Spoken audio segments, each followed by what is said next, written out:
ಎಂದು ಕಾಣದ ನಗೆಯ ಕಂಡೆ ಚೆಂಡಿ ಉಗ್ಗಿ ಚೆಲುವ ಕಂಡೆ. ತಮ್ಮ ಜೇಬಿಂದ ಬೆಂಕಿಪಟ್ಟಣ ತೆಗೆದು ಒಂದೊಂದೇ ಕಡ್ಡಿ ಮುರಿಯೋದಕ್ಕೆ ಶುರು ಮಾಡ್ತಾರೆ. ಒಂದು ಬೆಂಕಿಪಟ್ಟಣ ಪೂರ್ತಿ ಮುಗಿಸ್ಬಿಟ್ಟಿರ್ತಾರೆ, ಕಡ್ಡಿ ಮುರಿದು ಮುರಿದು ಮುರಿದು ಮುರಿದು ಗುಡ್ಡೆ ಹಾಕಿಬಿಟ್ಟಿರ್ತಾರೆ. ಅಷ್ಟರಲ್ಲಿ ಅವರಿಗೆ ಕ್ಲಾರಿಟಿ ಬಂದಿರುತ್ತೆ. ಕನ್ನಡ ಚಿತ್ರರಂಗ ಎಂತೆಂಥ ಅಧ್ವರ್ಯಗಳನ್ನು ನೋಡಿದೆ ಅಂತಂದರೆ ನೀವು ಊಹೆನೂ ಮಾಡೋಕ್ಕೆ ಸಾಧ್ಯ ಇಲ್ಲ. ಅಷ್ಟು ಪ್ರತಿಭೆಗಳನ್ನು ಕನ್ನಡಕ್ಕೆ ಕೊಟ್ಟಿದೆ ಈ ಕನ್ನಡ ನಾಡು. ಹುಣಸೂರು ಕೃಷ್ಣಮೂರ್ತಿ ಅಂತವ್ರನ್ನ ತಗೊಳ್ಳಿ, ಪುರಾ ಸೀತಾರಾಮ ಶಾಸ್ತ್ರಿ ಅಂತವ್ರನ್ನ ತಗೊಳ್ಳಿ, ಎಚ್.ಎಲ್.ಎನ್. ಸಿಂಹ, ವೈ.ಆರ್. ಸ್ವಾಮಿ, ಟಿ.ವಿ. ಸಿಂಗ್ ಠಾಕೂರ್, ಅದ್ಭುತವಾದಂಥ ಪ್ರತಿಭೆಗಳು. ಆ ಸಾಲಿನಲ್ಲಿ ಮಿಂಚಿ ಮಿನುಗಿದವರು ಪುಟ್ಟಣ್ಣ ಕಣಗಾಲ್, ಮೊನ್ನೆ ಎಲ್ಲ ಮಾತಾಡ್ತಾ ಇದ್ವಿ. ಮತ್ತೆ ಇಬ್ಬರು ಆ ಸಮಕಾಲೀನ ಜಗತ್ತಿನಲ್ಲಿ ಅಥವಾ ಕಾಲಘಟ್ಟದಲ್ಲಿ ಬಂದಂಥ ಇಬ್ಬರು ನಿರ್ದೇಶಕರನ್ನ ಕುರಿತು ನಾನು ನೆನೆಸ್ಕೊಳ್ಬೇಕಿಲ್ಲಿ. ಒಬ್ಬರು ಸಿದ್ಧಲಿಂಗಯ್ಯನವರು, ನಮ್ಮ ತುಮಕೂರು ಜಿಲ್ಲೆಯವರು, ನಮ್ಮ ಅಕ್ಕರೆಯ ಜಿಲ್ಲೆಯವರು, ಅದರಿಂದ ಅಭಿಮಾನ ನನಗೆ ಅವ್ರ ಬಗ್ಗೆ ಜಾಸ್ತಿ. ಇನ್ನೊಬ್ಬರು ವಿಜಯ್ ಅಂಥೇಳಿ, ವಿಜಯ್ ರೆಡ್ಡಿ. ಇಬ್ಬರೂ ಕೂಡ ಕನ್ನಡ ನಾಡಿಗೆ ಅದ್ಭುತವಾದ ಕಲಾಕೃತಿಗಳನ್ನು ಕೊಟ್ಟಿದ್ದಾರೆ. ನಾನು ಅವರ ಭೂಲೋಕದಲ್ಲಿ ಯಮರಾಜ ಅಂಥೇಳಿ ವೈನೋದಿಕ ಚಿತ್ರ, ಅದು ವಾಸ್ತವವಾಗಿ ಪರಸಂಗದ ಗೆಂಡತಿಮ್ಮದಿಂದ ಯಶಸ್ಸನ್ನು ಪಡೆದಂಥ ನಮ್ಮ ಲೋಕೇಶ್ ಅವರನ್ನು ತುಂಬ ಚೆನ್ನಾಗಿ ಅದರಲ್ಲಿ ಬಳಸ್ಕೊಂಡಿರೋದನ್ನು ನಾವು ಕಾಣ್ತಾ ಹೋಗ್ತೇವೆ. ಅವರು ಹಾಡಿನ ಸನ್ನಿವೇಶ ವಿವರಿಸುವಾಗ ಮೊದಲು ಒಂದು 2-3 ಸಾಲು ಹೇಳಿಬಿಡ್ತಾರೆ. ಆನಂತರ ಏನು ಹೇಳಬೇಕು ಈ ಗೀತರಚನೆಕಾರನಿಗೆ ಅನ್ನೋದು ಗೊತ್ತಾಗದೇ ಇದ್ದಾಗ ತಮ್ಮ ಜೇಬಿಂದ ಬೆಂಕಿಪಟ್ಟಣ ತೆಗೆದು ಒಂದೊಂದೇ ಕಡ್ಡಿ ಮುರಿಯೋದಕ್ಕೆ ಶುರು ಮಾಡ್ತಾರೆ. ಸಿದ್ಧಲಿಂಗಯ್ಯನವರು ಆ ಕಡ್ಡಿ ಮುರಿಯುವಾಗ ಅವ್ರ ಯೋಚನಾ ಲಹರಿ ಸುತ್ತಾ ಇರುತ್ತೆ. ಯಾವಾಗ ಅವರು ಒಂದು ಬೆಂಕಿಪಟ್ಟಣ ಪೂರ್ತಿ ಮುಗಿಸ್ಬಿಟ್ಟಿರ್ತಾರೆ, ಕಡ್ಡಿ ಮುರಿದು ಮುರಿದು ಮುರಿದು ಮುರಿದು ಗುಡ್ಡೆ ಹಾಕಿಬಿಟ್ಟಿರ್ತಾರೆ. ಅಷ್ಟರಲ್ಲಿ ಅವರಿಗೆ ಕ್ಲಾರಿಟಿ ಬಂದಿರುತ್ತೆ. ನನ್ನನ್ನು ಪ್ರೀತಿಯಿಂದ ರಂಗಣ್ಣ ಅನ್ನೋರು. ರಂಗಣ್ಣವರೇ, ಬಹಳ ಅಪರೂಪದ ಸನ್ನಿವೇಶ, ನೀವು ಇದನ್ನು ಬರೀಬೇಕು. ನೀವು ಬರಿತೀರಾ ಅಂತ ವಿಶ್ವಾಸ ಇದೆ ನನಗೆ. ಯಾಕೆಂದರೆ ನಾನು ಗೆಂಡತಿಮ್ಮ ನೋಡಿದ್ದೀನಿ, ನೀವು ಬರಿತೀರ. ಸ್ವಲ್ಪ ಈ ಥರ ಪ್ರೋತ್ಸಾಹ ಕೊಡೋದು ಜಾಸ್ತಿ. ಸಿದ್ಧಲಿಂಗಯ್ಯನವರು ಸಾಮಾನ್ಯವಾಗಿ ನಿರ್ದೇಶಕರುಗಳು ಆ ತಂತ್ರವನ್ನು ಅನುಸರಿಸದೆ ಹೋದರೆ ಗೀತರಚನೆಕಾರರಿಂದ ಒಳ್ಳೆಯ ಗೀತೆಯನ್ನು ಬರೆಸ್ಕೊಳ್ಳೋದು ತುಂಬ ಕಷ್ಟ ಆಗುತ್ತೆ. ಹೇಳಿ ಸರ್ ಸನ್ನಿವೇಶ. ಏನಿಲ್ಲ ರಂಗಣ್ಣ, ಎಲ್ಲದರಲ್ಲಿ ಓದಿದ ತುಂಬ ವಿದ್ಯಾವಂತ ಅನ್ನಿಸ್ಕೊಂಡಂಥ ತುಂಬ ಆದರ್ಶವಾದಂಥ ನಾಯಕ ಇರ್ತಾನೆ. ನಮ್ಮಲ್ಲಿ ಆ ಥರ ಅಲ್ಲ. ಈ ಚಿತ್ರದಲ್ಲಿ ಆ ಥರ ಪಾತ್ರ ನಾಯಕಿ ಇದ್ದಾಳೆ. ಅವಳು ವಿದ್ಯಾವಂತಳು, ಅವಳು ಸ್ವಲ್ಪ ಟಸ್ಸು ಪುಸ್ಸು ಅಂತ ಅಂದ್ಕೊಂಡು ಇಂಗ್ಲೀಷೆಲ್ಲ ಮಾತಾಡುವಂಥವಳು, ಪಟ್ಟಣದವಳು, ನಗರಾಂತರ್ಗತ ಸಂಸ್ಕೃತಿಯಿಂದ ಬಂದವಳು. ಇವನಿದಾನಲ್ಲ, ಇವನು ಭೂಲೋಕದಲ್ಲಿ ಯಮರಾಜದ ನಾಯಕ, ಇವನು ಅಪ್ಪಟ ನನ್ನ ಹಾಗೆ ನಿಮ್ಮ ಹಾಗೆ ಹಳ್ಳಿಯಿಂದ ಬಂದವನು. ಹಾಂ, ಆದ್ದರಿಂದ ಇವರಿಬ್ಬರ ನಡುವೆ ಒಂದು ಪ್ರಣಯ ಗೀತೆಯನ್ನು ಬರೀಬೇಕಲ್ಲ ಅಂತ. ತುಂಬ ಅಪರೂಪದ ಪ್ರಣಯ ಗೀತೆ ಆಗಿರಬೇಕು ಅಂತ ನನಗೆ ಕಷ್ಟಕ್ಕೆ ಬಂತದ್ದು. ನಾನು ಬರೀಲಿ, ನೀವು ಬರೀಲಿ, ಉದಯಶಂಕರ್ ಬರೀಲಿ, ಹುಣಸೂರು ಕೃಷ್ಣಮೂರ್ತಿಯವರು ಬರೀಲಿ, ಜಯಗೋಪಾಲ್ ಬರೀಲಿ, ವಿಜಯ ನರಸಿಂಹ ಬರೀಲಿ, ಯಾರು ಬರೆದ್ರೂ ಅದೇ ಪ್ರೀತಿ, ಅದೇ ಪ್ರೇಮ. ಯಾರು ಸಂಗೀತ ನುಡಿಸಿದ್ರು ಅದೇ ಸರಿಗಮ ಪದ ನಿಸ, 7 ಅಕ್ಷರಗಳು. ಕುಸ್ರಿ ಕೆಲಸ ಮಾಡ್ಬೋದು ಅಷ್ಟೇ. ಆಗ ನಾನು ಈ ಥರ ಬರೆದೆ. ಎಂದೂ ಕಾಣದ ಬೆಳಕ ಕಂಡೆ, ಒಂದು ನಲ್ಮೆ ಹೃದಯ ಕಂಡೆ, ನಿನ್ನಿಂದ ಬಾಳು ಮಧುರ ರಾಗ ಇಂದು ಮೂಡಿದೆ. ಆ ಥರ ಬರೆದೆ. ಸರಿಯಪ್ಪ, ನೀವೇನೋ ಬರೆದ್ಬಿಟ್ರಿ. ಅದು ಅವಳೇನು ಹೇಳ್ತಾಳೆ ಅಥವಾ ಅವನೇನು ಹೇಳ್ತಾನೆ, ಅವಳು ಹೇಳಿದ್ಲು ಬಹಳ ರಿಫೈನ್ಡ್ ಲ್ಯಾಂಗ್ವೇಜಲ್ಲಿ ಹೇಳ್ಬಿಟ್ರು. ನಗರಾಂತರ್ಗತ ಅಂದ ತಕ್ಷಣ ನೀವು ತಕ್ಷಣ ಸ್ಪಂದಿಸ್ಬಿಟ್ರಿ. ನಮ್ಮ ಹುಡುಗ ಏನು ಹೇಳ್ತಾನೆ ಅಂತ. ಹಾಂ, ದೇಸಿ ಹುಡುಗ. ಅದಕ್ಕೆ ಆ ದೇಸಿ ಪದನ ಹುಡುಕೋಕ್ಕೆ ನಿಜವಾಗಿಯೂ ಕೂಡ ನಾನು ಅಶ್ವಥ್ ಅವರಿಗೆ ಹೇಳಿದೆ, ನಾನು ಯಾವುದೇ ಕಾರಣಕ್ಕೆ ಫಸ್ಟ್ ಲೈನ್ ಚೇಂಜ್ ಮಾಡೋದು ಬೇಡ. ಪಲ್ಲವಿ, ಅದು ಪಲ್ಲವಿ ಮತ್ತೆ ಮತ್ತೆ ಬರುತ್ತೆ, ಮತ್ತೆ ಮತ್ತೆ ಪಲ್ಲವಿಸೋದು, ಮತ್ತೆ ಮತ್ತೆ ಹುಟ್ಟುತ್ತೆ, ಮತ್ತೆ ಮತ್ತೆ ಅರಳುತ್ತೆ, ವಿಕಾಸ ಆಗುತ್ತೆ, ಅದು ಪಲ್ಲವಿ. ಅಂಕುರಿಸೋದು. ಮತ್ತೆ 3 ಸರಿ ಬರುತ್ತೆ ಪಲ್ಲವಿ, ಯಾವ ಚರಣನೂ 3 ಸರಿ ಎಲ್ಲ ಬರೋಲ್ಲ. ಆದ್ದರಿಂದ ನಾನು ಎಂದೂ ಕಾಣದ ಬೆಳಕ ಕಂಡೆ, ಹಾಗೆ ಇದ್ಬಿಡಲಿ, ಇಬ್ಬರಿಗೂ ಕಾಮನ್ ಅದು. 2ನೇ ಸಾಲಿಂದ ಬೇಕಾದ್ರೆ ಏನಾದರೂ ಮಾಡೋಣ ಅಂತ ಹೇಳಿದೆ ನಾನು. ಒಂದು ನಲ್ಮೆ ಹೃದಯ ಕಂಡೆ, ಭಾಳ ಅವಳು ಗ್ಲೋರಿಫೈ ಮಾಡಿ ಹೇಳಿಬಿಡ್ತಾಳೆ ಪ್ರೀತಿನ. ಅವಳು ಸ್ವಲ್ಪ ಒರಟು, ಸ್ವಲ್ಪ ಹಠಮಾರಿ, ಇಂಥದ್ದೇ ಆಗಬೇಕು ಅಂತಕ್ಕಂಥವಳು. ನಾನು ಏನು ಹೇಳಲಿ ಅಂಥೇಳಿ ಕೊನೆಗೆ ನಾನು, ಸರ್ ಚಂಡಿ ಹುಡುಗಿ ಚೆಲುವ ಕಂಡೆ ಅಂತ ಬರೆದ್ರೆ ಚೆನ್ನಾಗಿರುತ್ತೆ ಸರ್. ಚಂಡಿ ಹುಡುಗಿ, ಸರಿ ನಮ್ಮ ಕಡೆ ಭಾಷೆ ಅದು ಅಂತ ಹೇಳಿ ಹಿಡ್ಕೊಂಡ್ರು. ಮುಂದೆ ಚರಣ ಬರೆಯುವಾಗಂತೂ ಅವ್ರು ಏನು ಖುಷಿಪಟ್ಟರು ಅಂದರೆ, ಅವರು ವಾಸ್ತವವಾಗಿ ಹಿಂಗೆ ಅಂದ್ಕೊಂಡು ಅವ್ರು ಅಲ್ಲೇ ಕೂತಲ್ಲೇ ನಾಟ್ಯ ಆಡೋದಕ್ಕೆ ತೊಡಗಿಬಿಟ್ರು. ಮೊದಲೇ ಭಾವುಕ ಅಶ್ವಥ್ ವೈದಿ ಕಂಪೋಸಿಂಗು. ಅಶ್ವಥ್ ಅಂತಂದರೆ ಮೈ ಮರೆತು ಬಿಡ್ತಾರೆ. ಹಾಡನ್ನು ಸೃಷ್ಟಿಯ ಸಂದರ್ಭದಲ್ಲಿ ಬೇರೊಂದು ರೀತಿಯ ಅಶ್ವಥ್ ಆಗಿಬಿಡ್ತಾರೆ ಅವರು. ಆ ಥರ ಒಳಗಡೆ ಇರೋದೆಲ್ಲ, ಆಳದಲ್ಲಿರೋದೆಲ್ಲ ಹೊರಗಡೆ ಬಂದ್ರೇ ಅವರಿಗೆ ಸಮಾಧಾನ. ನಾನು ಇಬ್ಬರನ್ನೂ ಮೆಚ್ಚಿಸ್ಬೇಕು. ಈ ಕಡೆ ನಮ್ಮ ದೇಸಿ ಮಾಸ್ತರ್ ಇದ್ದಾರೆ ಸಿದ್ಧಲಿಂಗಯ್ಯನವರು, ಈ ಕಡೆ ನಮ್ಮ ತಾಳಕ್ಕೆ ತಕ್ಕಂತೆ ಬರೀಬೇಕಾದಂಥ ಅಶ್ವಥ್ ಇದ್ದಾರೆ. ಮಾಧುರ್ಯವನ್ನು ನೀಡೋದಕ್ಕೆ ವೈದಿ ಇದ್ದಾರೆ, ಮತ್ತು ಬ್ಯಾಕ್ಗ್ರೌಂಡ್ಸನ್ನು ತುಂಬ ಸುರಳಿತವಾಗಿ ಕೊಡೋದಕ್ಕೆ ವೈದಿ ಇದ್ದಾರೆ. ನಾನು ಸ್ವಲ್ಪ ನನ್ನ ಜೀವನದ ಫ್ಲ್ಯಾಶ್ ಬ್ಯಾಕ್ಗೆ ಹೋದೆ. ನಾನು ಏನೇನು ನನ್ನ ಹೆಂಡತಿಗೆ ಪ್ರಾಮಿಸ್ ಮಾಡಿದ್ದೆ ಮದುವೆ ಆದ ಸಂದರ್ಭದಲ್ಲಿ, ಅದನ್ನು ನೆನೆಸ್ಕೊಂಡೆ. ಅದನ್ನು ಯಾಕೆ ಇಲ್ಲಿ ಇಡಬಾರ್ದು ಅಂತ ಅಂದ್ಕೊಂಡೆ. ಯಾವುದೇ ಕಷ್ಟ ಬರದಂಗೆ ನೋಡ್ಕೋತೀನಿ ಹೂವಿನಂಗೆ, ಕೇಳು ನಿಂಗೆ ಬೇಕಾದಂಗೆ ತಂದ್ಕೊಡ್ತೀನಿ ಮರೀದಂಗೆ, ಏಸೋ ದಿನ ಕಂಡ ಕನಸು ಕೂಡಿ ಬಂದೈತೆ. ಈ ಥರ ಬರದೆ ಸಿದ್ಧಲಿಂಗಯ್ಯನವ್ರಿಗೆ ಭಾಳ ಖುಷಿ ಆಗುತ್ತೆ. ಅದೇ ಇರೋದು ಅವ್ರಿಗೆ. ಅವ್ರ ಮನಸ್ಸಿನಲ್ಲಿ ಇದ್ದದ್ದು ಅದನ್ನೇ. ಅವರು ಬೆಂಕಿ ಕಡ್ಡಿಯನ್ನು ಮುರಿತಾ ಹೋಗ್ತಾರೆ ನೋಡಿ, ಈ ಥರದ್ದು ಥಾಟ್ ಅವ್ರು ಏನು ಯೋಚನೆ ಮಾಡಿರ್ತಾರೆ ಅದನ್ನು ಅವರ ಅಂತರಂಗನ ಅರಿಯೋದು ನಮ್ಮ ಗೀತರಚನಕಾರನ ಕೆಲಸ.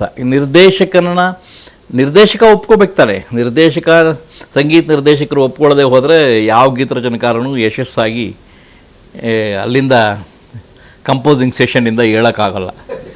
ಸ್ವರ ಪ್ರಸ್ತಾರ ಆದರೆ ಸ್ವರ ಸಂಯೋಜನೆ ಅಂದರೆ ಅದೇನೆ. ಸ್ವರ ಸಂಯೋಜನೆಯ ಸಂದರ್ಭದಲ್ಲಿ ನಾವು ಕಣ್ಣಲ್ಲಿ ಕಣ್ಣಿಟ್ಟು ಕೆಲಸ ಮಾಡಬೇಕಾಗುತ್ತೆ, ಜೊತೆಗೆ ಆಳವಾಗಿ ಯೋಚನೆ ಮಾಡಬೇಕಾಗುತ್ತೆ. ಇನ್ನೊಂದನ್ನು ಯೋಚಿಸೋ ಇದಿರೋದಿಲ್ಲ. ಆನಂತರ ಈ ಥರದ ಎಷ್ಟೋ ಹಾಡುಗಳನ್ನು ಬರೆದಿದ್ದೀನಿ. ಕೂಡಿ ಬಾಳಿದರೆ ಸ್ವರ್ಗ ಸುಖ ಅಂತ ಒಂದು ತುಂಬ ಒಳ್ಳೆಯ ಸಬ್ಜೆಕ್ಟ್ ಅದು. ಒಂದು ಹಳ್ಳಿ ಇಬ್ಬಾಗ ಆಗಿಬಿಡುತ್ತೆ, ಕ್ಷುಲ್ಲಕ ಕಾರಣಗಳಿಗಾಗಿ ಒಂದು ಮನೆ ಒಡೆದು ಬಿಡುತ್ತೆ. ಮನೆ ಒಡೆಯೋದು ಎಲ್ಲ ಕಡೆ ಸಾಮಾನ್ಯ. ಅಣ್ಣ ತಮ್ಮದರ ನಡುವೆ 2 ಒಲೆಗಳಾಗುತ್ತೆ, 2 ಮಧ್ಯೆ ಅಡ್ಡಗೋಡೆಗಳು ಬರುತ್ತೆ. ಎಲ್ಲ ಹಳ್ಳಿನೇ ಪಾರ್ಟಿಗಳ ಥರ ಹಾಕಿ ಹೋಗ್ಬಿಟ್ಟು, ಆ ಕಡೆ ಎಲ್ಲೆಲ್ಲೋ ಮಾರಮ್ಮನ ದೇವಸ್ಥಾನ ಇದೆ ಅಂದರೆ ಊರ ಮಧ್ಯದಲ್ಲಿ ಒಳ್ಳೆ ಬೇಲಿ ಕಟ್ಕೊಂಡು ಹೋಗುವಂಥ ಇದಿದೆ. ಆದ್ದರಿಂದ ಅಂಥ ಚಿತ್ರದಲ್ಲೂ ಕೂಡ ನಾನು ಹಾಡು ಬರೆಯುವಂಥ ಸನ್ನಿವೇಶದಲ್ಲಿ ನಾನು ಅವರಿಗೆ ಸ್ಪಂದಿಸಿದ್ದೇನೆ, ತುಂಬ ಸ್ಪಂದಿಸಿದ್ದೇನೆ. ನನಗೆ ಅರ್ಥ ಆಗೋಯ್ತು. ನಾನು ಅವ್ರ ಜೊತೆಯಲ್ಲಿ ಬದುಕುವಾಗ ಕಂಪೋಸಿಂಗ್ ಸೆಷನ್ಸ್ನಲ್ಲಿ ನಾನು ಇಷ್ಟು ಜನ ನಿರ್ದೇಶಕರು ನೋಡಿದ್ದೀನಿ ಪರಮೇಶ್ವರೇ. ಯಾವ ನಿರ್ದೇಶಕನೂ ಕೂಡ ನೆಲದ ಮೇಲೆ ಮಲಗೋದಿಲ್ಲ. ಹೋಟೆಲ್ನಲ್ಲಿ ಕಾಟ್ ಮೇಲೆ ಮಲಗ್ತಾನೆ. 5 ಸ್ಟಾರ್, ನೀವು 5 ಸ್ಟಾರ್ ಹೋಟ್ಲಲ್ಲ, 7 ಸ್ಟಾರ್, ನೀವು ಎಂಥ ಹೋಟೆಲ್ ತಗೊಂಡೋಗಿ ಸಿದ್ಧಲಿಂಗಯ್ಯನವ್ರನ್ನ ಕೂಡಿಸಿದ್ರು ಕೂಡ, ನಿರ್ಮಾಪಕ ಕೊಠಡಿ ಹಾಕಿಕೊಟ್ರು ಕೂಡ, ಅವ್ರು ಮಲಗೋ ಮೊದಲು ಎಲ್ಲರೂ ಮಂಚದ ಮೇಲೆ ಇಲ್ಲಿ ಸೋಫಾ ಮೇಲೆ ಮಲ್ಕೊಂಡ್ರೆ ಅವರು ಅದರಿಂದ ಒಂದು ಬೆಡ್ಶೀಟನ್ನು ತರಿಸ್ಕೊಂಬಿಟ್ಟು, ವೈಟ್ ಬೆಡ್ ಸ್ಪ್ರೆಡ್ ತರಿಸ್ಕೊಂಬಿಟ್ಟು ಒಂದು ದಿಮ್ ತೊಗೊಂಬಿಟ್ಟು ಆರಾಮಾಗಿ ಮಲಗಿಬಿಡ್ತಾರೆ. ಹಳ್ಳಿಯಲ್ಲಿ ನಾನು ಯಾಕೆ ನಾನು ನಿದ್ದೆ ಕಳ್ಕೊಳ್ಳಿ, ಆ ಮಂಚದ ಮೇಲೆ ಮಲ್ಕೊಂಡು ಹೋಗ್ತಾರೆ. ಅಂದರೆ ಅಪ್ಪಟ ದೇಸಿ. ನಾನು ಏನು ಹೇಳೋಕ್ಕೆ ಇಷ್ಟಪಡ್ತಾ ಇದ್ದೀನಿ ಅಂದರೆ, ಒಬ್ಬೊಬ್ಬರ ಅಭ್ಯಾಸಗಳು ಒಂದೊಂದು. ಪರ್ಸನಲ್ ಐಡಿಯೋಸಿಂಕ್ರಸಿಸ್ ಅಂತ ಕರಿತೀವಿ. ಅದು ಚಿತ್ರಗಳಲ್ಲೂ ಕೆಲಸ ಮಾಡುತ್ತೆ, ಬರಹಗಾರರಲ್ಲೂ ಕೆಲಸ ಮಾಡುತ್ತೆ. ಇವಾಗ ನನಗಿಷ್ಟವಾಗಿರುವಂಥ ಪದಗಳು, ನನಗಿಷ್ಟವಾಗಿರುವಂಥ ರೀತಿಗಳು, ನೀತಿಗಳು, ನನಗಿಷ್ಟವಾಗಿರ್ತಕ್ಕಂಥ ದಾರಿ, ಅದರಲ್ಲೇ ನಾನು ಪಯಣ ಬೆಳೆಸೋದಕ್ಕೆ ಇಷ್ಟಪಡ್ತಕ್ಕಂಥದ್ದು. ಅದೇ ಬರವಣಿಗೆ. ಸ್ಟೈಲ್ ಈಸ್ ದಿ ಮ್ಯಾನ್ ಅಂತೀವಿ. ಶೈಲಿಯೇ ವ್ಯಕ್ತಿತ್ವ. ಸಿದ್ಧಲಿಂಗಯ್ಯನವ್ರಿಗೊಂದು ಶೈಲಿ ಇದೆ. ಆ ಶೈಲಿಯನ್ನು ಬಿಟ್ಟು ಬೇರೆ ಯಾರದೋ ಶೈಲಿಗೆ ಅವರು ಖಂಡಿತ ಹೋದವರಲ್ಲ. ಲಕ್ಷ್ಮೀನಾರಾಯಣ್ ಮುಂತಾದಂಥವರು ತಮ್ಮ ಕಲಾತ್ಮಕ ಚಿತ್ರಗಳಲ್ಲಿ, ಅಂತಾರಾಷ್ಟ್ರೀಯ ಬಹುಮಾನಗಳನ್ನು ಪಡ್ಕೊಂಡಂಥ ಚಿತ್ರಗಳಲ್ಲಿ ಅವರು ಎಲ್ಲೋ ಒಂದು ಕಡೆ ಸತ್ಯಜಿತ್ ರಾಯಿಂದ ಪ್ರೇರಣೆ ಪಡ್ಕೊಂಡದ್ದು, ಕುರೋಸೋವಿಂದ ಪ್ರೇರಣೆ ಪಡ್ಕೊಂಡದ್ದು, ಈ ಥರದ್ದೇನೋ ಸಿಗುತ್ತೆ. ಸಿದ್ಧಲಿಂಗಯ್ಯನವ್ರು ಆ ಥರ ಅಲ್ಲ. ಈ ಕೊಠಡಿಯಲ್ಲಿ ಏನು ಸಿಗುತ್ತೆ ಅಷ್ಟೇ, ಬೇರೆ ಎಲ್ಲಿಂದಲೋ ಪರಿಕರ ತರೋದಿಲ್ಲ. ಏನು ಸಹಜವಾಗಿದೆಯೋ ಅದನ್ನೇ ಬಳಸ್ಕೊಂಡು ಅದನ್ನೇ ಅತ್ಯುತ್ತಮ ಚಿತ್ರ ಮಾಡೋದಕ್ಕೆ ಇಷ್ಟಪಡ್ತಕ್ಕಂಥವ್ರು. ಅವ್ರ ಮಗನ್ನ ನಾಯಕ ಮಾಡಬೇಕು ಅಂತ ಅಂದಾಗ ಮುರಳಿನ, ನಮ್ಮ ಕಣ್ಮುಂದೆ ಬೆಳೆದ ಹುಡುಗ ಮುರಳಿ, ಮೊದಲು ಅಸೋಸಿಯೇಟ್ ಡೈರೆಕ್ಟ್ರಾಗಿ, ಅಸಿಸ್ಟೆಂಟ್ ಡೈರೆಕ್ಟ್ರಾಗಿ ಎಲ್ಲ ಇದ್ದ. ಅವನ್ನ ಹೀರೋ ಮಾಡೋಕ್ಕೆ ಶುರು ಮಾಡಿದ್ರು. ಭವ್ಯನ ಹೀರೋಯಿನ್ ಆಗಿ ಕರ್ತಂದರು. ಪ್ರೇಮ ಪರ್ವ, ಏನೇ ಸರ್ಸವ್ವ, ಈ ಥರದ್ದು ಹಾಡುಗಳು, ಕೆಣಕೋ ಹಾಡುಗಳನ್ನು ಬರೆಸಿದ್ದಾರೆ. ನಾನು ಬರೆದಿದ್ದೀನಿ ಆ ಥರದ್ದು ಕೂಡ. ರ್ಯಾಗಿಂಗ್ ಸಹ ಅದು.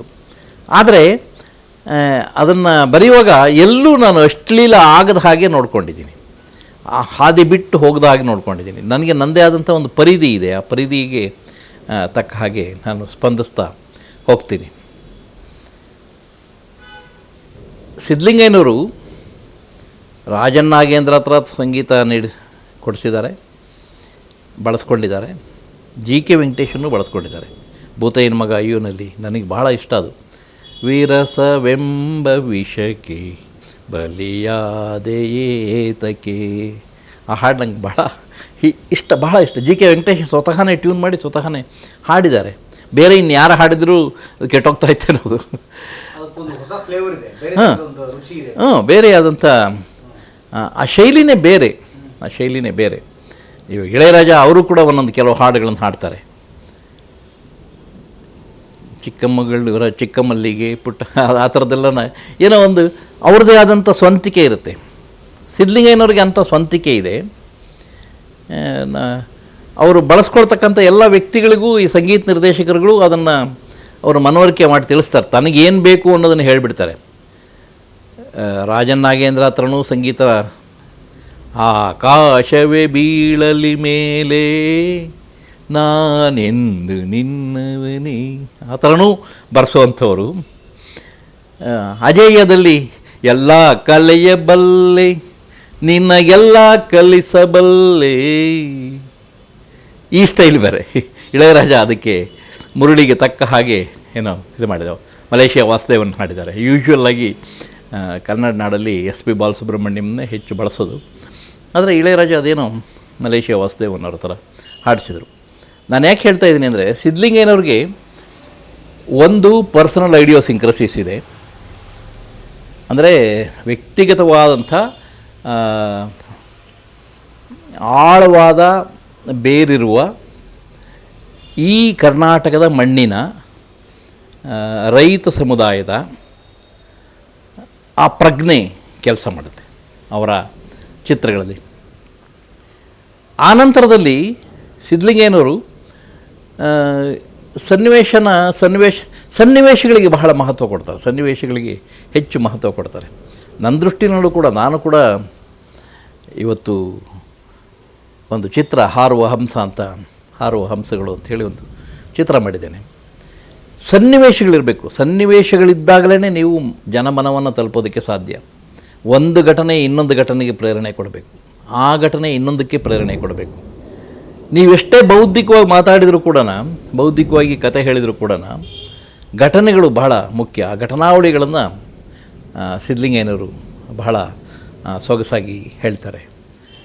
ಅದಕ್ಕೆ ಬಹಳ ದೊಡ್ಡ ಉದಾಹರಣೆ ಅಂತಂದರೆ ಪ್ರೇಮಗಂಗೆ ಆಗ್ಬೋದು, ಪ್ರೇಮ ಪರ್ವ ಆಗ್ಬೋದು, ಕೂಡಿ ಬಾಳಿದರ ಸ್ವರ್ಗ ಸುಖ ಆಗ್ಬೋದು, ಭೂಲೋಕದಲ್ಲಿ ಯಮರಾಜ ಆಗ್ಬೋದು, ಅಜೇಯ ಆಗ್ಬೋದು. ಇದೆಲ್ಲವೂ ಕೂಡ ಒಂದು ರೀತಿಯಲ್ಲಿ ನನ್ನ ಅಭಿಪ್ರಾಯದಲ್ಲಿ ಸಿದ್ಧಲಿಂಗಯ್ಯ ವಿಜಯರೆಡ್ಡಿಯವರ ಜೊತೆಯಲ್ಲಿ ಬೆಳೆದರೂ ಕೂಡ, ವಿಠಲಾಚಾರ್ಯರಂಥ ಸಂಸರ್ಗದಲ್ಲಿ ಬಂದರೂ ಕೂಡ ತನ್ನದೇ ಆದಂಥ ಸ್ವೋಪಗ್ರತೆಯನ್ನು ಕಾಪಾಡ್ಕೋತಾರೆ. ಅದು ಬಹಳ, ನಾನು ಅದನ್ನು ಹೇಳಬೇಕಾಗಿದೆ. ಸ್ವೋಪಗ್ರತೆ ಅಂದರೆ ಇಂಡಿವಿಜುವಾಲಿಟಿ, ಒರಿಜಿನಾಲಿಟಿ, ಸ್ವಂತಿಕೆ, ಅಪ್ಪಟ ತನ್ನತನ. ಯಾವ ವ್ಯಕ್ತಿ ಯಾವ ನಿರ್ದೇಶಕ ಅಪ್ಪಟ ಈ ತನ್ನತನವನ್ನು ಕಾಪಾಡ್ಕೊಳ್ತಾ ಹೋಗ್ತಾನೆ ಅಂಥವನು ಏನನ್ನಾದರೂ ಒಂದು ಸ್ಟ್ಯಾಂಪ್ ಮಾಡಬಲ್ಲ. ನನಗೇನೋ ಕನ್ನಡ ಚಿತ್ರರಂಗದ ಇತಿಹಾಸದಲ್ಲಿ ಸಿದ್ಧಲಿಂಗಯ್ಯನವ್ರಿಗೆ ಅಂಥ ಒಂದಿದೆ ನೋಡಿ. ಎಂಥವರು ಕೂಡ ಅಷ್ಟು ಚಿತ್ರಗಳ ನಿರ್ಮಾಣ ಮಾಡಿದರೂ ಕೂಡ ಅವರು ಹೇಮಾವತಿ ಅಟ್ಟರ್ ಫೇಲ್ಯೂರ್, ಫ್ಲಾಪ್.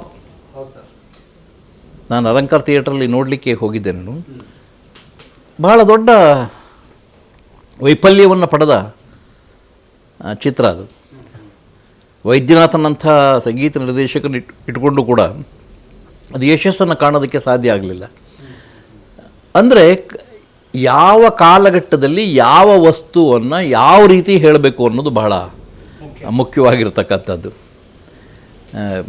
ಆದ್ದರಿಂದ ಸ್ವಾತಂತ್ರ್ಯ ಪೂರ್ವದಲ್ಲಿ ಗಾಂಧೀಜಿಯ ಪ್ರೇರಣೆಯಿಂದನ ಹರಿಜನ ಗಿರಿಜನ ಎಲ್ಲರನ್ನ ಒಟ್ಟು ಮಾಡಿ ಅವರುಗಳಿಗೆಲ್ಲ ಮತಾಂತರಗಳನ್ನು ಇತ್ಯಾದಿಗಳನ್ನು ಮಾಡಿಸಿ ಅವರನ್ನು ಸಂಸ್ಕೃತೀಕರಣಕ್ಕೆ ಒಳಗೆ ಮಾಡಿ ಅವರನ್ನು ಕೂಡ ನಮ್ಮ ಜೊತೆಯಲ್ಲಿ ಮೇಳೈಸಬೇಕು ಅನ್ನೋದು, ಊಟದ ಸರದಿ ಸಾಲು ಇತ್ಯಾದಿಗಳೆಲ್ಲ ಬರುತ್ತಲ್ಲ ಅದರಲ್ಲಿ. ಅಂಥ ಕಡೆ ಅದನ್ನು ಜನ ಎಲ್ಲೋ ನಮಗೆ ಔಟ್ಡೇಟೆಡ್ ಅಂತ ಅನ್ನಿಸ್ಬಿಡ್ತೇವೆ ನಾವು. ಗೊತ್ತಿಲ್ಲ ನನಗೆ ಯಾಕೆ ಜನ, ನನಗೀಗಲೂ ಅರ್ಥ ಆಗಿಲ್ಲ ಪರಮೇಶ್ವರೇ, ಯಾಕೆ ಒಂದು ಚಿತ್ರ ಯಶಸ್ಸನ್ನು ಪಡೀತದೆ, ಯಾಕೆ ಒಂದು ಚಿತ್ರ ಯಶಸ್ಸನ್ನು ಪಡೆಯೋದಿಲ್ಲ. ಈ ಗುಟ್ಟು ಮಾತ್ರನ ಯಾವ ನಿರ್ದೇಶಕನಿಗೂ ಗೊತ್ತಿಲ್ಲ, ಯಾವ ಬರಹಗಾರನಿಗೂ ಗೊತ್ತಿಲ್ಲ, ಯಾವ ನಿರ್ಮಾಪಕನಿಗೂ ಗೊತ್ತಿಲ್ಲ. ನೊಂದ ಬಾಳು ಸಾಕು ಒಂದು ಗೂಡಬೇಕು. ಆ ರಟ್ಟನ್ನು ಹಿಡ್ಕೊಂಡು ಹಿಂಗೆಸ್ತು ನೀವೇ ಬರ್ಕೊಳ್ರಿ ಅಂತ ಹೇಳಿ ಸಿಟ್ಟಾಗಿ ಹೊರಟೆ ಹೋಗ್ಬಿಟ್ರು. ಹಿಂದಿರುಗಿ ಕೂಡ ನೋಡಲಿಲ್ಲ. ಸಿದ್ಧಲಿಂಗನವರು ಹೊತ್ತು ಹಣೆ ಚಿಚ್ಕೊಂಡ್ರು. ಕೆಲವು ಸರಿ ಕೆಲವನ್ನೆಲ್ಲ ಹೇಳೋಕ್ಕಾಗಲ್ಲ.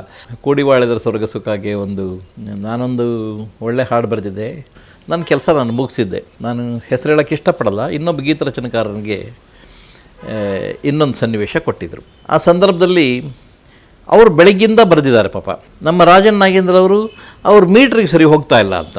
ನಮ್ಮದೆಲ್ಲ ಯಾವ ಗರಡಿಯಲ್ಲಿ ನಾವು ಪಳಗಿದ್ರು ಅಂದರೆ ಈ ಛಂದಸ್ಸನ್ನು, ವ್ಯಾಕರಣವನ್ನು, ಪಂಪನ್ನು, ಕುಮಾರವ್ಯಾಸನ್ನು, ರಾಘವಾಂಕನ, ಹರಿಹರನ್ನ, ಚಾಮರಸನ ಇವರನ್ನೆಲ್ಲ ಓದ್ಕೊಂಡವರು. ನಾವು ಆ ಗ್ರೂವ್ ಅಂತೀವಿ, ಆ ಬಂಡಿ ಜಾಡಲ್ಲಿ ಹೋಗೋಕ್ಕೆ ಇಷ್ಟಪಡ್ತೀವಿ.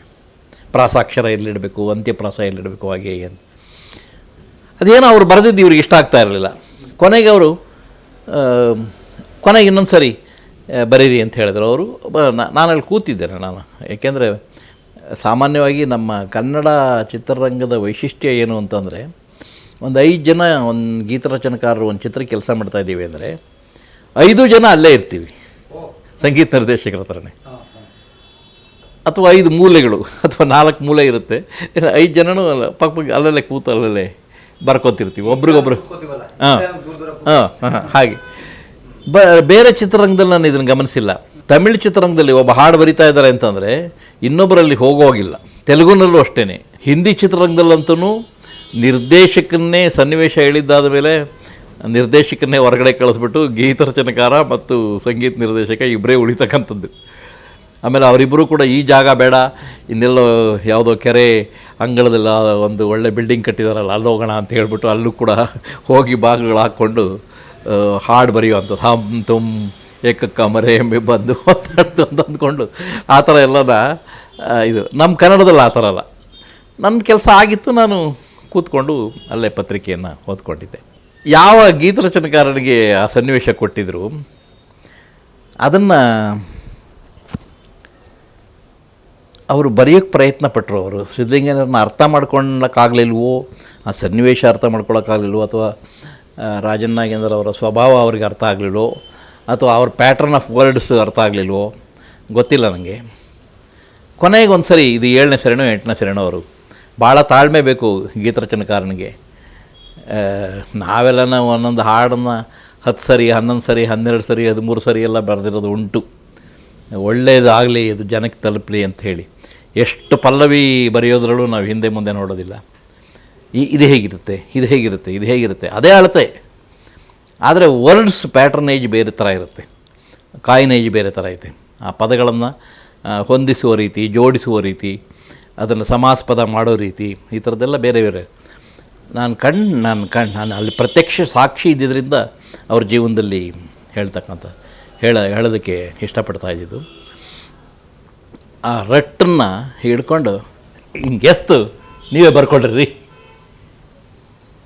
ಅಂತ ಹೇಳಿ ಸಿಟ್ಟಾಗಿ ಹೊರಟೆ ಹೋಗ್ಬಿಟ್ರು. ಹಿಂದಿರುಗಿ ಕೂಡ ನೋಡಲಿಲ್ಲ. ಸಿದ್ಧಲಿಂಗಯ್ಯನವರು ಅಯ್ಯೋ ಏನಪ್ಪ ಹಿಂಗಾಗೋಯ್ತು ಅಂತ ಸಿದ್ಧಲಿಂಗಯ್ಯನವರು ಹೊತ್ತು ಹಣೆ ಚಿಚ್ಕೊಂಡ್ರು. ಏನಿದೆ ಈ ಥರ ಆಗೋಯ್ತು ಅಂತ. ಅದು ತಿಳಿಯಾಗೋದಕ್ಕೆ ಭಾಳ ಹೊತ್ತು ಬೇಕಾಯಿತು. ನಾಳೆ ಬೆಳಿಗ್ಗೆ ರೆಕಾರ್ಡಿಂಗು 7 ಗಂಟೆಗೆ ಆ ಸನ್ನಿವೇಶ ಲಿರಿಕ್ ಆಗಬೇಕು. ಕೊನೆಗೆ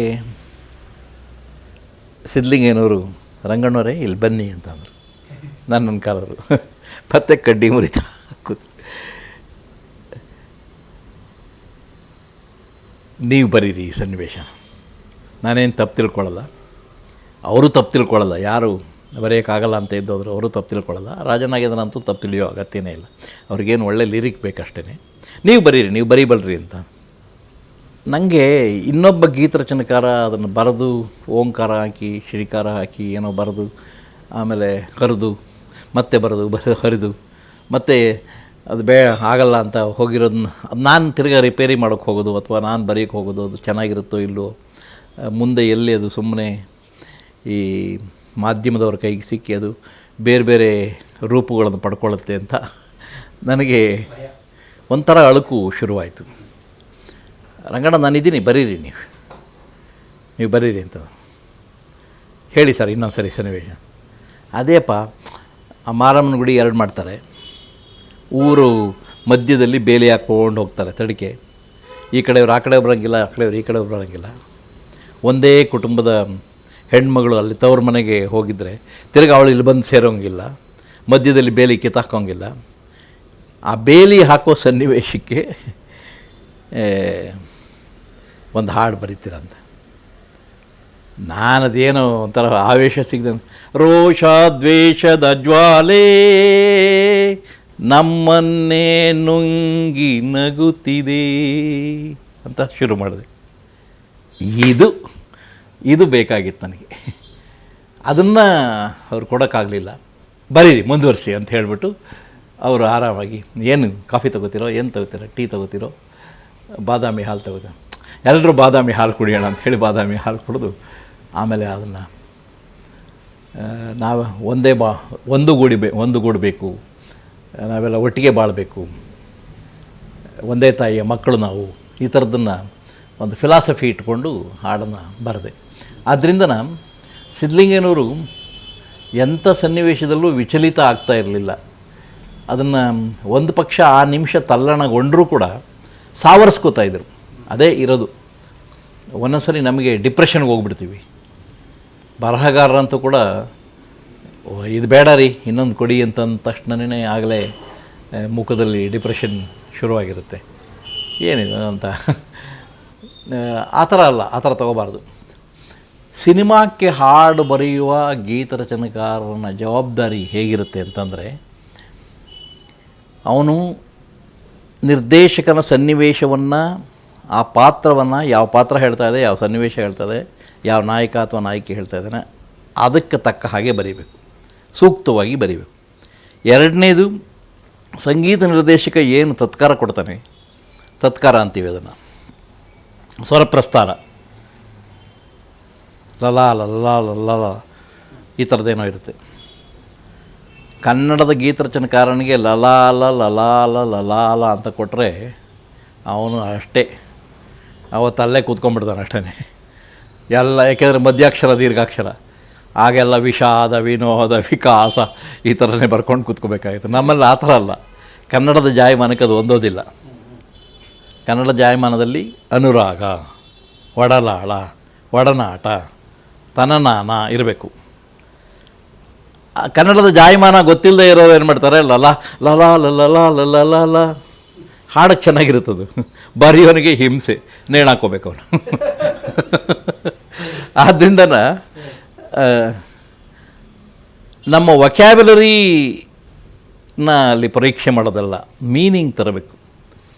ಕ್ರಾಸ್ವರ್ಡ್ ಪಜಲನ್ನು ಸಾಲ್ವ್ ಮಾಡೋದು ಹಾಗೆ ಹಾಡು ಬರೆಯೋದು ಅಂದರೆ. ಒಂದು ಪದರಂಗವನ್ನು ಬಿಡಿಸೋದಕ್ಕೆ ಎಷ್ಟು ಕಷ್ಟಪಡ್ತಾರೆ ಒಬ್ಬ ರಸಿಕ. ಭಾನುವಾರದ ಸಂಚಿಕೆಗಳಲ್ಲಿ ಪದರಂಗಗಳು ಬರುತ್ತೆ, ಕ್ರಾಸ್ವರ್ಡ್ ಪಜಲ್ಸ್ ಬರುತ್ತೆ. ಅದನ್ನು ಕನ್ನಡದ ಪದರಂಗಗಳನ್ನು ಬಿಡಿಸೋಕ್ಕೆ ಬೆಳಗ್ಗೆ ಶುರು ಮಾಡ್ತೀವಿ ನಾವು, 8 ಗಂಟೆ ರಾತ್ರಿ ಆದರೂ ಕೂಡ ಇನ್ನೂ ಮುಗಿದಿರಲ್ಲ ಅದು. ಮಧ್ಯೆ ಊಟ ಮಾಡಿದ್ವಿ, ತಿಂಡಿ ತಿಂದ್ವಿ, ಸಿನಿಮಾ ನೋಡಿದ್ವಿ, ಇನ್ನೇನೋ ಮಾಡಿದ್ವಿ, ಆದರೂ ಕೂಡ ಅದೇನೋ ಆ ಪದ 3 ಅಕ್ಷರದ ಪದ ಮಧ್ಯದಲ್ಲಿ ಬೇಕು ಅಂತೆಲ್ಲ ಏನೋ ಒಂದು ಸೂಚನೆ ಕೊಟ್ಟಿರ್ತಾನೆ. ಆ ಸೂಚನೆ ಥರ ಇದು ಅಷ್ಟೇ, ಹಾಡು ಬರೆಯೋದು ಅಷ್ಟೇ. ಆದ್ದರಿಂದ ನಾನು ಕೆಲವು ಮರ್ಮಗಳನ್ನು ತಿಳ್ಕೊಳ್ಬೇಕು. ನನ್ನ ಅನುಭವದಿಂದ ಹೇಳೋದಾದರೆ, ಒಬ್ಬ ಗೀತರಚನೆಕಾರ ಮನಸ್ಸು ಮಾಡಿದರೆ ಒಂದು ಇಡೀ ಚಿತ್ರದ ಸಾಹಿತ್ಯವನ್ನು ಉನ್ನತಿಗೇರಿಸ್ಬೋದು. ಒಬ್ಬ ಗೀತರಚನೆಕಾರ ಅಂತಂದರೆ ಅವನು ಸಂಸ್ಕಾರ ಇರ್ತಕ್ಕಂಥ ವ್ಯಕ್ತಿ ಆಗಿದ್ದರೆ, ಸಾಹಿತ್ಯ ಸಂಗೀತ ಅಭಿರುಚಿ ಎಲ್ಲ ಚೆನ್ನಾಗಿ ಪಡ್ಕೊಂಡಿದ್ದರೆ ಅವನಿಗೆ ಕರ್ನಾಟಕ ಚೆನ್ನಾಗಿ ಗೊತ್ತಿರಬೇಕು, ಭಾರತ ಚೆನ್ನಾಗಿ ಗೊತ್ತಿರಬೇಕು, ವಿಶ್ವ ಚೆನ್ನಾಗಿ ತಿಳ್ಕೊಂಡಿರಬೇಕು, ಇದೆಲ್ಲ ಅರಿವಿದ್ದರೆ ಅವನು ಅತ್ಯುತ್ತಮವಾದಂಥ ಗೀತರಚನೆಯನ್ನು ಕೊಡೋದಕ್ಕೆ ಸಾಧ್ಯ ಆಗ್ತಾ ಹೋಗುತ್ತೆ. ಆದ್ದರಿಂದ ಎಲ್ಲಕ್ಕಿಂತ ಹೆಚ್ಚಾಗಿ ನಾನು ಒಂದೇ ಮಾತಿನಲ್ಲಿ ಹೇಳಬೇಕು ಅಂತಂದರೆ, ಒಬ್ಬ ಗೀತರಚನೆಕಾರನಿಗೆ ಕನ್ನಡದ ಜಾಯಮಾನ ಗೊತ್ತಿರಬೇಕು ಅಷ್ಟೇ. ಗೀತರಚನೆಕಾರ ಎಲ್ಲಿ ಸೋಲ್ತಾನೆ ಅಂತಂದರೆ ಕನ್ನಡದ ಜಾಯಮಾನ ಗೊತ್ತಿಲ್ಲದೆ ಇರೋದು. ಸಂಗೀತ ನಿರ್ದೇಶಕನೂ ಅಷ್ಟೇ, ಯಾವುದೋ ಭಾಷೆಯ ಟ್ಯೂನನ್ನು ತಂದು ಇಲ್ಲ ಹಾಕಿದರೆ ಅದು ಕಬ್ಬಿಣದ ಕಡಲೆ ಆಗುತ್ತೆ ಅಷ್ಟೇ, ಗಂಟ್ಲಲ್ಲಿ ಕಡುಬನ್ನು ತುರುಕದಾಗಿ ಬಲವಂತವಾಗಿ ಹೊಂದಿಕೆ ಆಗೋದಿಲ್ಲ. ಆದ್ದರಿಂದ ನೋಡಿ, ಈ ಹಿಂದಿನಲ್ಲಿ ಒಂದೇ ಅಕ್ಷರವನ್ನು ಮುಂದಕ್ಕೆ ಎಳ್ಕೊಂಡು ಹಾಡ್ತಾರೆ. ಆಜರೇ ನನ್ನಿನ್ನ ನಿನ್ನ ನಿನ್ನ ನೀನಾನ, ಹೇಗೆ ಅದೇ ಒಂದು ಅಕ್ಷರನೇ ಮೆಲೋಡಿ ಮಾಡಬಲ್ಲರು. ನಮ್ಮಲ್ಲಿ ನಮ್ಮದೇ ಆದಂಥ ಒಂದು ರಿಸ್ಟ್ರಿಕ್ಷನ್ಸ್, ನಿರ್ಬಂಧಗಳಿದೆ. ಆ ನಿರ್ಬಂಧಗಳ ಥರ ಆ ನಿರ್ಬಂಧಗಳಲ್ಲೂ ಎಕ್ಸೆಲ್ ಆಗಬೇಕು, ಆ ನಿರ್ಬಂಧಗಳಲ್ಲೂ ನಾವು ಉಕ್ಕಿ ಹರಿಬೇಕು. ಅಲ್ಲಿ ಭಾವನೆಯ ಚಿಲುಮೆಯನ್ನು ಉಕ್ಕಿಸ್ಬೇಕು, ಸಂಬಂಧಗಳನ್ನು ಸ್ಥಾಪಿಸಬೇಕು, ಭಾಷೆಯ ಸೊಗಡನ್ನು ನೋಡ್ಕೊಳ್ಬೇಕು, ಪ್ರಾಸ ಅನುಪ್ರಾಸಗಳನ್ನು ನೋಡ್ಕೊಳ್ಬೇಕು. ಎಲ್ಲಕ್ಕಿಂತ ಹಾಗೆ ಚಿತ್ರದ ಚೌಕಟ್ಟು ಒಂದಿರುತ್ತೆ, ಆ ಚೌಕಟ್ಟಿನಲ್ಲಿ ಬರೀಬೇಕು. ಚೌಕಟ್ಟಿನಲ್ಲಿ ಬರೆಯೋದೇ ನನಗೆ ಗೊತ್ತಿದೆ ಅಂತ ಹೇಳ್ಬಿಟ್ಟು 50 ಸಾಲ ಬರೆದ್ರೆ ಇದನ್ನು ಮಾಡೋ ಅಷ್ಟರಲ್ಲಿ 3-4 ಸಿನಿಮಾ ಮಾಡ್ಬೋದು ಅಂತ. 3-4 ಸಿನಿಮಾಕ್ಕಾಗೋವಷ್ಟು ಹಾಡು ಬರೆದಿದ್ದೀರಾ ಅಂತ. 14 ಸಾಲಲ್ಲಿ ಹಬ್ಬಬ್ಬ ಅಂತಂದರೆ 12 ಸಾಲಲ್ಲಿ ಬರೆದು ಮುಗಿಸ್ಬೇಕು ನಾವು. 2 ಸಾಲು ಪಲ್ಲವಿ, 4 ಸಾಲಿನ 2 ಸಾಲು ಚರಣ.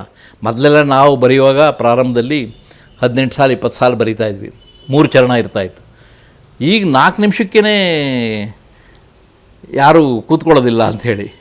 ಒಂದನೇದು 4 ನಿಮಿಷ ಆದಮೇಲೆ ಮ್ಯೂಸಿಷಿಯನ್ಸ್ಗೆ, ಪ್ಲೇಯರ್ಸ್ಗೆ 1.5 ಪೇಮೆಂಟ್ ಕೊಡಬೇಕು. ಅದು ನಿಜವಾದ ರೆಸ್ಟ್ರಿಕ್ಷನ್ನು. ಆದ್ದರಿಂದ 4 ನಿಮಿಷ ಕ್ರಾಸ್ ಆದರೆ ಅವರು 1.5 ಪೇಮೆಂಟ್ಸ್ ಕೇಳ್ತಾರೆ.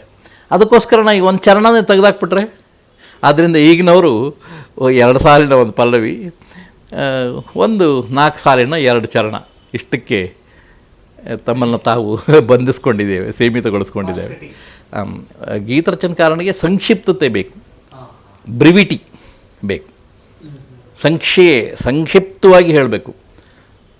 ಒಂದು 100 ಮಾತನ್ನು ಕಟ್ಟೋ ಬದಲು ಒಂದು ಮುತ್ತಿನಂಥ ಮಾತು ಕಟ್ಟಬೇಕು. ಸಿದ್ಧಲಿಂಗಯ್ಯನವರು ಇದನ್ನೆಲ್ಲ ಅರ್ಥ ಮಾಡ್ಕೊಂಡಂಥವರು ತಮಗೆ ಬೇಕಾದಂಥ ಎಲ್ಲ ಗೀತರಚನೆಕಾರರು ಅವರಿಗೆ ಕೆಲಸ ಮಾಡಿದ್ದಾರೆ. ನಾನು ಅವರಿಗೆ ಬಹಳ ಪ್ರಿಯ ಆಗೋದಕ್ಕೆ ಕಾರಣ ನನ್ನ ಐತೆ ಪೈತೆಗಳು, ನನ್ನ ದೇಸಿ, ನನ್ನ ಕಲೋಕ್ವಿಯಲ್ ಗ್ರಾಮ್ಯ ಭಾಷೆ. ಅವರು ಗ್ರಾಮ್ಯನೇ ಅಂತಾನೆ. ಹಾಗಾಗಿ ನಮ್ಮ ಮನೋಧರ್ಮಗಳು ಹೆಚ್ಚು ಬೆಸೀತಾ ಇತ್ತು. ಆದ್ದರಿಂದ ಒಳ್ಳೆಯ ಹಾಡುಗಳನ್ನು ನಾನು 6-7 ಚಿತ್ರಗಳಿಗೆ ಅವ್ರಿಗೆ ಒಳ್ಳೆಯ ಹಾಡುಗಳು ಕೊಟ್ಟಿದ್ದೀನಿ, ಯಶಸ್ಸನ್ನು ಪಡ್ಕೊಂಡಿದ್ದೀವಿ. ಅಣ್ಣ ಅವ್ರಿಗೆ ನನ್ನನ್ನು ನಮ್ಮ ಸಿದ್ಧಲಿಂಗಣ್ಣ ಚೆನ್ನಾಗಿ ನೋಡ್ಕೊಂಡಿದ್ದಾರೆ.